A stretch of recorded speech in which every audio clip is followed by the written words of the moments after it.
আসসালামু আলাইকুম ওয়ারাহমাতুল্লাহ। আশা করি তোমরা সবাই ভালো আছো। লাবিব অ্যান্ড জাফি টিচের নতুন একটি ক্লাসে তোমাদের সবাইকে স্বাগতম। আজকে আমরা আলোচনা করব সপ্তম শ্রেণী বাংলা বইয়ের কবিতা আমার বাড়ি, লিখেছেন জসিম উদ্দিন। চলো আমরা কবিতাটি একটু পড়ি। আমার বাড়ি যায়ও ভ্রমর, বসতে দেব ফিরে, জলপান করতে দেব শালিদানের চিড়ে, শালিদানের চিড়ে দেব বিন্নি ধানের খই, বাড়ির কাছে কপরি কলা, গামছা বাঁধা দই, আম কাঁঠালের বনের ধারে শুয়ে আঁচল পাতি, গাছের শাখা দুলে বাতাস করব সারা রাতে, চাঁদ মুখে তোর চাঁদের চুমু মাখিয়ে দেব সুখে, তার ফুলের মাথা গাঁথি জড়িয়ে দেব বুকে, গায়ে দোহানের শব্দ শুনি জেগেও সকালবেলা, সারাটা দিন তোমার লয়ে করব আমি খেলা, আমার বাড়ির ডালিম গাছে ডালিম ফুলের হাসি, কাজলা দিদির কাজল জলে হাঁসগুলো যায় ভাসি, আমার বাড়ি যাইও ভ্রমর এই বরাবর পথ, মরি ফুলের গন্ধ সুতকে থামিও তব রথ।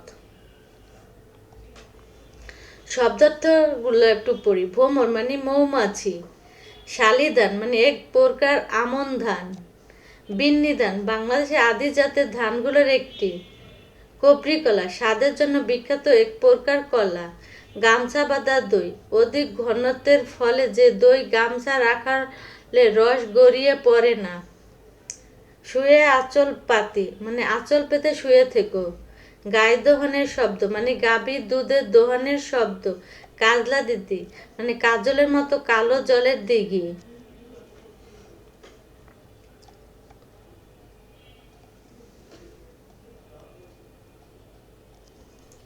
বহু নির্বাচনী প্রশ্ন। ১. আমার বাড়ি কবিতার কবি বন্ধুকে কোন ধানের চিড়া খেতে দিবে? শালি, আমন, বোরো না বিন্নি? উত্তর হবে শালি। ২. থামিও তব রথ দ্বারাও কি বোঝানো হয়েছে? যাত্রা বিরতি, বিশ্রাম গ্রহণ না গন্তব্যে পৌঁছানো না রথ থামানো? উত্তর হবে গন্তব্য পৌঁছানো। কবিতাটি পরে ৩ ও ৪ নম্বর প্রশ্নের উত্তর দাও। আয় ছেলেরা আয় মেয়েরা ফুল তুলিতে যায়, ফুলের মালা গলায় দিয়ে মামা বাড়ি যায়, ঝড়ের দিনে মামার দেশে আম কুড়াতে সুখ, পাকা জামের শাখায় উঠে রঙিল করে মুখ। উদ্ভটটি প্রথম স্তবকের সাথে যে চরণে মিল লক্ষ্য করা যায়, আমার বাড়ি যাইও ভ্রমর, বসতে দেব ফিরি, গাছের শেখায় দুলে বাতাস করব সারা রাতি, তারা ফুলের মালা গাঁথি জড়িয়ে দেব বুকে। উত্তর হবে ১ আর ৩, ১ নাম্বারটা আর ৩ নাম্বারটা। উদ্ভিদের দ্বিতীয় স্তবকের সাথে আমার বাড়ি কবিতার মিল কোথায়? প্রকৃতিতে, নিয়ন্ত্রণে, খাদ্য বর্ণনা, বন্ধুত্বে না প্রকৃতিতে? সৃজনশীল প্রশ্ন। চলো সৃজনশীল প্রশ্নটা আমরা একবার পড়ি। তুমি যাবে ভাই, যাবে মোর সাথে, আমাদের ছোট গায়ে, গাছের ছায়া লতায় পাতা উদাসীন বনের বায়, মায়া মমতা জড়াজড়ি করি, মোর গেহ গাই বহিবে ভরি, মায়ের বুকেতে বনের আদরে মায়ের সেনে ছায়া। চলো সৃজনশীল এই প্রশ্নেরগুলোর উত্তরগুলো আমরা জেনে আসি। ক. আমার বাড়ি কবিতা কাজল দিঘির কাজল জলে কি হাসে?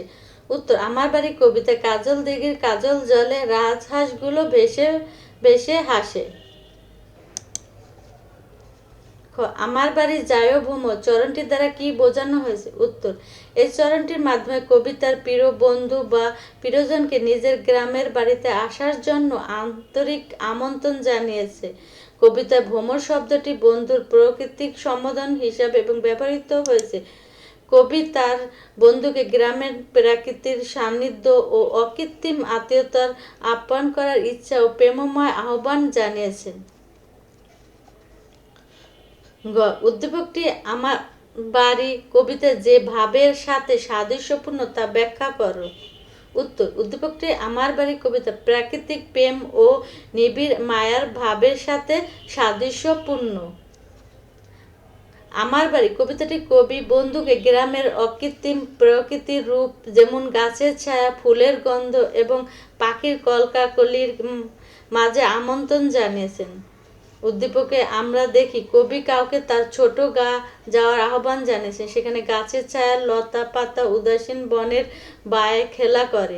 উদ্দীপকে এই অংশটি মামার বাড়ি কবিতায় গ্রামীণ প্রকৃতির স্নিগ্ধ বর্ণনার সাথে পুরোপুরি মিলে যায়।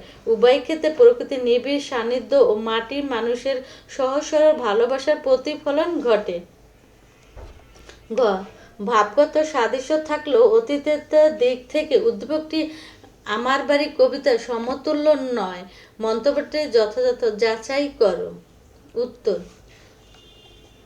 উদ্দীপক ও মামার বাড়ি কবিতা উভয়ে আমন্ত্রণমূলক হলেও ও আত্মীয়তার বিস্তারিত আয়োজনের দিক থেকে উদ্দীপকটি আমার বাড়ি কবিতা সমতুল্য না। মন্তব্যটি যথাযথ। আমার বাড়ি কবিতার কবি শুধু আমন্ত্রণ জানাননি, বরং বন্ধুকে কি কি দিয়ে আপ্যায়ন করবেন তার একটি দীর্ঘ ও আন্তরিক তালিকা দিয়েছেন। সেখানে শালিদানের চিরা, বিন্নিধানের খই, বাড়ির কাছে কবরি কলা এবং গামছা বাঁধা দই উল্লেখ আছে। এমনকি বন্ধু যখন বিশ্রাম নেবে তখন কবি তাকে ফুলের মালা দিয়ে এবং গাছের শাখা দুলে বাতাস করার প্রতিশ্রুতি দিয়েছিলেন। অন্যদিকে উদ্দীপকে প্রাকৃতিক রূপ বর্ণনা এবং একটি মায়াবী গাছের চিত্র থাকলেও সেখানে আত্মীয়তার বিশেষ কোনো উপাদান যেমন খাবার বা সেবা বর্ণনা নেই। উদ্দীপক মূলত অনুভূত গভীরতা ও প্রাকৃতিক মায়া জড়িয়ে থাকার কথা বলা হয়েছে। ফলে দেখা যায় আমার বাড়ি কবিতার আত্মীয়তার যে পূর্ণাঙ্গ ও বৈচিত্র্যময় চিত্র ফুটে উঠেছে, উদ্দীপকে তা অনুপস্থিত। তাই আত্মীয়তার ব্যাপকতার বিচারে উদ্দীপকটি কবিতার সমতুল্য হতে পারেনি। চলো বইতে ফিরে যাই। ক্লাসটি ভালো লাগলে একটি লাইক, কমেন্ট, শেয়ার করো। আল্লাহ হাফেজ।